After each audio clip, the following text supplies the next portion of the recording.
కాంగ్రెస్ పార్టీని అధికారంలోకి తేవటమే లక్ష్యంగా హాత్ సే హాత్ జోడో యాత్ర ప్రారంభించినట్లు డీసీసీ అధ్యక్షుడు సాజిద్ ఖాన్ అన్నారు. ఆదిలాబాద్ పట్టణంలోని కేఆర్కే కాలనీలో జిల్లా కాంగ్రెస్ కమిటీ ఆధ్వర్యంలో మొదలైన హాత్ సే హాత్ జోడో కార్యక్రమంలో ఆయన పాల్గొని మాట్లాడారు. ఇటు రాష్ట్రంలో అటు దేశంలో పార్టీ అధికారంలోకి రావడం ఓ చారిత్రక అవసరం ఉందన్నారు. స్వతంత్ర వ్యవస్థలను, పత్రికా రంగ స్వేచ్ఛను అధికార అస్త్రంతో అణగదొక్కే ప్రయత్నం చేస్తున్నారని బీజేపీ సర్కార్పై మండిపడ్డారు.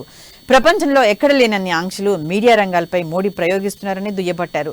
రాష్ట్రంలోనూ కేసీఆర్ అరాచక పాలన సాగుతోందని మండిపడ్డారు. ఇచ్చిన హామీలను నెరవేర్చడంలో కేసీఆర్ విఫలమయ్యారని ధ్వజమెత్తారు.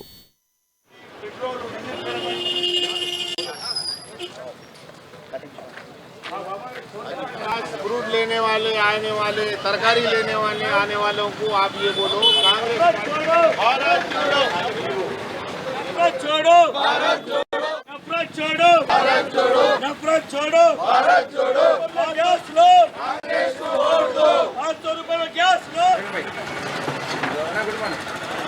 మరి ఎన్నో సెక్షన్ అయితే ఈ రోజు మేము డబల్ బెడ్రూమ్ వచ్చింది సార్ మీరు అడగలేదు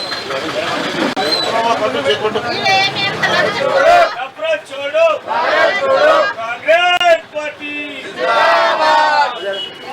जय कांग्रेस, जय कांग्रेस.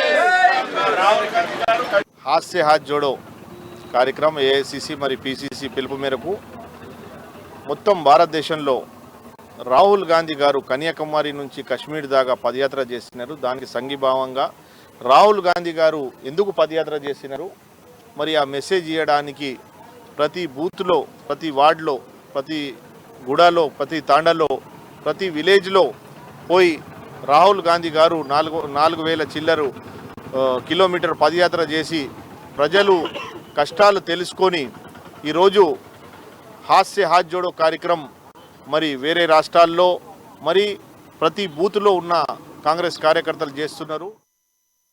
హాత్ సే హాత్ జోడో కార్యక్రమం ఏఐసిసి మరి పిసిసి పిలుపు మేరకు మొత్తం భారతదేశంలో రాహుల్ గాంధీ గారు కన్యాకుమారి నుంచి కశ్మీర్ దాకా పదయాత్ర చేసినారు. దానికి సంఘీభావంగా రాహుల్